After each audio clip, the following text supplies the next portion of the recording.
नमस्कार, मी रोहित दिंडे, संचालक अनुश्री क्लासेस. आज आपण रोटेशनल डायनामिक्स मधला अँग्युलर मोमेंटम हा पॉइंट बघणार आहे. आता बघा, अँग्युलर मोमेंटम. आता अँग्युलर हा शब्द आपल्याला माहिती आहे की समजा एखादी काय की सर्क्युलर मोशन आहे, तर एखादा ऑब्जेक्ट या ऑब्जेक्ट पासून इथं जो गेलेला आहे याला आपण अँग्युलर मोमेंट असं म्हणतोय. ठीक आहे, ही जी मोमेंट आहे किंवा ह्याला अँग्युलर आपण म्हणतोय. जसं की इथं अँगल थीटा आहे. जसं की बघा, लिनियर आणि अँग्युलर. बघा, याच्यामध्ये सुरुवातीला आपल्याला ज्या दोन गोष्टी माहिती पाहिजेत ती कुठली? पहिली लिनियर आणि दुसरी अँग्युलर. ठीक आहे, एखादा ऑब्जेक्टला आपण काय करतोय, फोर्स अप्लाय करतोय, त्यावेळी ती काय जाते, अशी एका सरळ रेषेत जाते, त्याला आपण लिनियर म्हणतोय. बरोबर आहे. आणि एखाद्या ऑब्जेक्टला आपण काय केला, फोर्स अप्लाय केला, तर ती काय करते, एक पर्टिक्युलर रेडियस मध्ये ज्यावेळी रिव्हॉल्व होते त्याला आपण अँग्युलर म्हणतोय. ठीक आहे, म्हणजे याच्याबद्दल तुम्हाला कन्सेप्ट क्लिअर झाली. आता मोमेंटम. मोमेंटम म्हणजे काय की याची जी मोशन झाली म्हणजे हा ऑब्जेक्ट इथून इकडे गेला किंवा हा ऑब्जेक्ट इथून इकडे गेला, तर हे जे मोशन आहे या मोशनचं जे मेजरमेंट घेतोय, बघा, मोशन ऑफ अ मेजरमेंट, यालाच आपण मोमेंटम म्हणतोय. बघा, काय सांगितलं की मोमेंटम म्हणजे काय आपण म्हणू शकतोय की त्याला आपण मोशन ऑफ मेजरमेंट. म्हणजे काय, मेजरमेंटचं जे मोशनचं जे मेजरमेंट आपण घेतोय त्याला आपण मोमेंटम म्हणतोय. ठीक आहे, तर आपल्याला याच्यामध्ये अँग्युलर मोमेंटम बघायचं आहे. आता बघा, अँग्युलर मोमेंटम म्हणजे काय हे आपल्याला बघताना एक काय करूया की हा एक ऑब्जेक्ट आहे, या ऑब्जेक्टचं मास एम आहे. या ऑब्जेक्टला आपण ज्यावेळी काय केला, फोर्स लावला, ज्यावेळी फोर्स आपण अप्लाय करणार आहे त्याच्यावेळी तो ऑब्जेक्ट काय करणार आहे, या एक समजा त्याला एक व्हेलॉसिटी मिळणार आहे. बघा, हा एक ऑब्जेक्ट आहे, या ऑब्जेक्टला आपण फोर्स अप्लाय केला तर या डायरेक्शननं काय होते की याला एक व्हेलॉसिटी मिळते. याला आपण लिनियर जे मोमेंटम आहे हा लिनियर मोमेंटम म्हणणार आहे. बघा, हा ऑब्जेक्ट आहे, याला आपण काय केला, फोर्स अप्लाय केला. हा फोर्स आहे, फोर्स अप्लाय केला, ही जी आहे याला आपण लिनियर मोमेंटम असं म्हणणार आहे. ठीक आहे, म्हणजेच लिनियर मोमेंटम जे आपण पी ने डिनोट करतो. लिनियर मोमेंटम कशाने डिनोट करतो, पी. म्हणजे पी इज इक्वल टू आपण काय म्हणणार, मास इंटू व्हेलॉसिटी. बघा, ही व्हेलॉसिटी आहे, म्हणजे लिनियर मोमेंटम म्हणजे काय, मास इंटू व्हेलॉसिटी. आता बघा, आपल्याला काय करायचं आहे की आपल्याला अँग्युलर मोमेंटम काढायचा. हा लिनियर मोमेंटम झाला, आपल्याला अँग्युलर मोमेंटम काढायचा आहे. याच्यासाठी काय करूया, एक आपण बेसिक डायग्राम बघूया की हा ऑब्जेक्ट आहे, ज्यावेळी आपण काय करतोय की याला एक पर्टिक्युलर लिनियर व्हेलॉसिटी, जे लिनियर मोमेंटम आहे, हा लिनियर मोमेंटम असं असणार आहे की हा पी आणि याचं हे रॅडियल डिस्टन्स. तर बघा, आपण अँग्युलर मोमेंटम हे जे आहे, हे अँग्युलर जे मोमेंटम आपण म्हणतोय, बघा, हे अँग्युलर मोमेंटम आपण कॅपिटल एल या लेटरने दाखवतो. ठीक आहे, तर अँग्युलर मोमेंटम म्हणजे काय की L is equal to p into r. म्हणजे हे पी कसं काढलं आपण, एम इंटू व्ही, म्हणजे याचं मास आणि याची जी व्हेलॉसिटी आहे, याचं जे आपण प्रोडक्ट घेतोय याला आपण लिनियर मोमेंटम, कारण का हे लिनियर जाणार आहे. बरोबर आहे, म्हणजे हा ऑब्जेक्ट हा लिनियर ट्रॅव्हल होतोय, याला जर अँग्युलर काढायचं असेल तर ही काय दाखवलं, लिनियर मोमेंटम इंटू याचा रेडियस. आपण रेडियस काय घेतोय, कारण की हे सर्क्युलर फिरणार आहे, म्हणजे यालाच आपण काय म्हणतो की जे अँग्युलर मोमेंटम. आणि हाच जो पॉइंट आहे हा आपण इथं बघितला की अँग्युलर मोमेंटम. बघा, अँग्युलर मोमेंटम म्हणजेच काय की लिनियर मोमेंटम इंटू रेडियस, यालाच आपण अँग्युलर मोमेंटम म्हणतोय. बघा, याला आणखी आपण जे आहे तर या पद्धतीने करू शकतोय की हे जे लिनियर मोमेंटम आहे हे आपण पी म्हणजेच काय म्हणतोय, L is equal to m v r. Same जर पी ची व्हॅल्यू आपण याच्यात टाकली तर हे काय होते, आपल्याला लिनियर मोमेंटम. बघा, आपण काय करतोय की expression for angular momentum of a rotating body. आता बघा, जसं की आपण याच्या आधी बघितलं अँग्युलर मोमेंटम म्हणजे काय हे आपण बघितलं. तर आता बघायचं काय की ही जी रिजिड बॉडी आहे याच्यासाठी अँग्युलर मोमेंटम काय असणार आहे. आता बघा याच्यामध्ये आपण काय केलंय, कन्सिडर अ रिजिड बॉडी. ही आहे रिजिड बॉडी एक आपण कन्सिडर केली आहे. या रिजिड बॉडीवरती एन नंबर्स ऑफ पार्टिकल्स. आता ही body n numbers of particle पासून बनलेली आहे. तर याच्यामध्ये आपण काय केलंय, ठराविक पार्टिकल्स आपण घेतल्यात. तर इथं 3 पार्टिकल घेतलेत बघा, 1, 2 आणि हे 3 आपण पार्टिकल घेतले. आता हे जे पार्टिकल आहेत या पार्टिकलचा जे M1, M2, Mn असे त्याचे काय आहेत, मासेस आहेत. असे आपण 3 पार्टिकल घेतले आणि हे पार्टिकल काय करतात की ही रिजिड बॉडी आहे या O या ऍक्सिस भोवती काय करते, रोटेटिंग करते. ठीक आहे. तर बघा याच्यामध्ये आपण काय दाखवलंय की हा जो पार्टिकल आहे आणि हा जो ऍक्सिस आहे याच्यामधलं जे रॅडियल डिस्टन्स आहे हे R1, R2, R3 असं Rn पर्यंत आपण दाखवतोय. त्याच्यानंतर बघा ही जी बॉडी आहे ही काय करते की अँग्युलर व्हेलॉसिटी ओमेगानं काय करते, ही रोटेट करते. बघा हे आपल्याला एवढं काही दिले की या गिव्हन डायग्रामवरनं दिलेलं.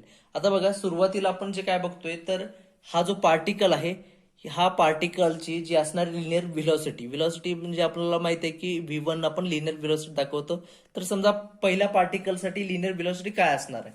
आता बघा की लिनियर व्हेलॉसिटी आपण कशाने दाखवतोय, V न दाखवतोय. ठीक आहे. लिनियर व्हेलॉसिटी म्हणजे आपण काय म्हणतोय की R इंटू ओमेगा. ओमेगा म्हणजे काय की याच्यामध्ये आपण अँग्युलर व्हेलॉसिटी बघितलेलं, हे अँग्युलर व्हेलॉसिटी कॉन्स्टंट आहे ते. म्हणजे R1 इंटू ओमेगा म्हणजे या पहिल्या यासाठी आपल्याला लिनियर व्हेलॉसिटी मिळालं. तसंच दुसऱ्या पार्टिकलसाठी हा जो M2 हा पार्टिकल आहे याच्यासाठी लिनियर व्हेलॉसिटी काढायचं असेल तर काय, तर त्याचं रॅडियल डिस्टन्स इंटू त्याचं जे अँग्युलर जे व्हेलॉसिटी आहे ती. तसंच Vn साठी आपण जर काढायचं असेल तर काय येतंय की Rn इंटू ओमेगा. ही आपल्याला अँग्युलर व्हेलॉसिटी आपल्याला मिळाली. याच्यानंतर जर आपल्याला लिनियर मोमेंटम काढायचं असेल, ठीक आहे बघा लिनियर मोमेंटम. ठीक आहे. लिनियर मोमेंटम जसं की आपण याच्या आधी बघितलंय, लिनियर मोमेंटम आपण कशाने दाखवतोय तर P न डिनोट करतोय. आता बघा लिनियर मोमेंटम म्हणजे काय की जसं आपण पहिल्या पार्टिकलसाठी जर बघत असेल तर काय आपण त्याला म्हणणार P1. म्हणजे हा जो पहिला पार्टिकल आहे याची लिनियर मोमेंटम P1, याची P2 आणि याची जी असणार आहे ही काय असणार आहे, Pn असणार आहे.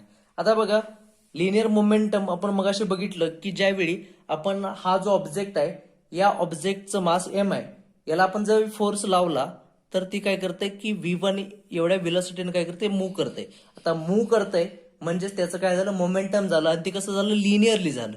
त्यामुळं लिनियर मोमेंटम म्हणजेच आपण काय म्हणतोय की M1 इंटू V1 हे झालं लिनियर. तसंच दुसऱ्या पार्टिकलसाठी बघितलं तर काय येणार, M2 इंटू V2. तसंच हा पार्टिकल जर बघितला तर त्याला काय की Pn म्हणजेच काय Mn इंटू Vn असे काय आपल्याला मिळतं लिनियर मोमेंटम.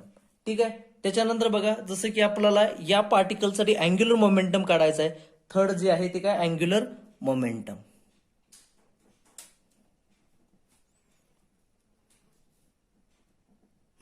अँग्युलर मोमेंटम जसं की मी मग सांगितलं अँग्युलर मोमेंटम आपण कशाने डिनोट करतो तर L न डिनोट करतो. आता बघा अँग्युलर मोमेंटम म्हणजे काय की linear momentum into radial distance. आता बघा या पार्टिकलसाठी आपल्याला काय बघायचं, अँग्युलर मोमेंटम. अँग्युलर म्हणजे जसं की आपण मगाशी बघितलं ज्यावेळी सर्क्युलर रोटेशनल मोशन असते त्यावेळी आपण काय म्हणतोय की त्याचं अँग्युलर. लिनियर म्हणजे काय, एक स्ट्रेट लाईन जाते त्याला लिनियर. तर आपल्याला बघा याचं अँग्युलर मोमेंटम समजा पहिल्या पार्टिकलसाठी अँग्युलर मोमेंटम काढत असेल तर त्याला आपण काय म्हणणार L1. बरोबर. आता बघा अँग्युलर मोमेंटम म्हणजे काय की लिनियर मोमेंटम इंटू जे काय रॅडियल डिस्टन्स म्हणजेच R1. याला आपण काय म्हणतोय अँग्युलर मोमेंटम. आता बघा अँग्युलर मोमेंटम हे ज्यावेळी आपण हे करतोय तर आपण याच्यामध्ये पी ची व्हॅल्यू टाकूया. P म्हणजेच काय, P1 म्हणजेच काय M1 इंटू V1 इंटू हे R1. ठीक आहे. आता बघा इथं आपल्याला M1 म्हणजे काय mass into velocity into radial distance. पण आपल्याला V ची टर्म माहिती आहे. V1 म्हणजेच काय की आपण ह्या टर्म लिहूया M1, V ची टर्म काय R1 ओमेगा इंटू R1.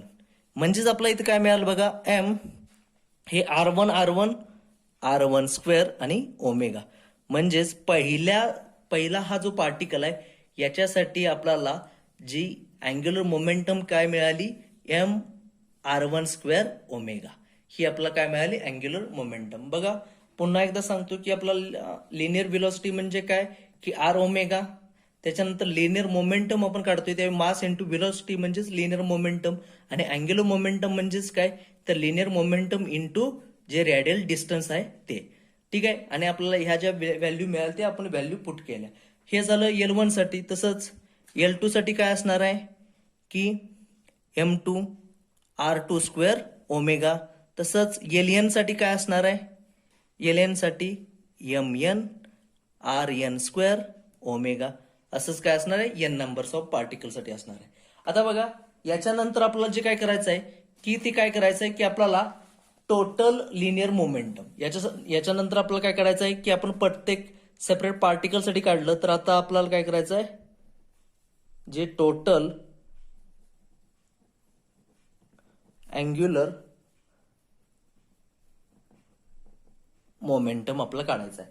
आता टोटल अँग्युलर मोमेंटम म्हणजे काय की L is equal to L1 plus L2 plus L3 dot dot dot LN plus LN. म्हणजेच काय बघा की आपण म्हणू शकतोय की हा जो पहिला पार्टिकल आहे याच्यासाठी लिनियर मोमेंटम, दुसरा पार्टिकल, तिसरा पार्टिकल, असे N नंबर्स ऑफ पार्टिकल जे आहेत त्याचा आपल्याला काय करणार आहे जे अँग्युलर मोमेंटम आहे. ठीक आहे, म्हणजेच काय L इज इक्वल टू, आता हे बघा L1 म्हणजे काय आलं होतं की आपण बघितलं होतं M1 R1 square omega plus M2 R2 square omega plus dot dot dot dot plus MN RN square omega. ठीक आहे, ही झाली लिनियर मोमेंटम.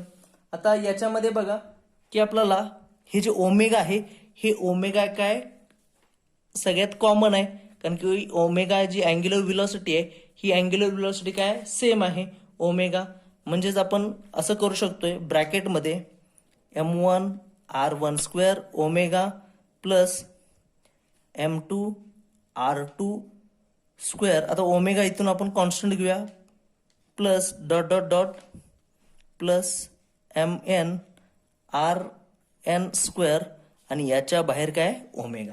आता बघा आपण मोमेंट ऑफ इनर्शिया म्हणजे काय म्हटलं होतं की मास इंटू रेडियल डिस्टन्सचा स्क्वेअर, म्हणजे M1 इंटू R स्क्वेअर हे जे आहे याला आपण मोमेंट ऑफ इनर्शिया म्हणतोय.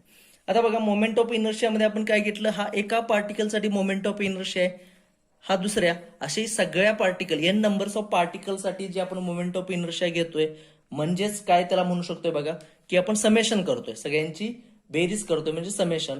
म्हणजेच त्याला आपण असं करू शकतोय हे साइन समेशन ऑफ काय की N to I is equal to 1. काय कसे समेशन केले, मास इंटू रेडियस याचं समेशन केलंय. म्हणजेच याच्या ऐवजी आपण हे लिहू शकतोय म्हणजे हे ब्रॅकेटमध्ये इंटू ओमेगा. आता बघा हे आपण काय काढलं L is equal to, L म्हणजे काय की टोटल अँग्युलर मोमेंटम.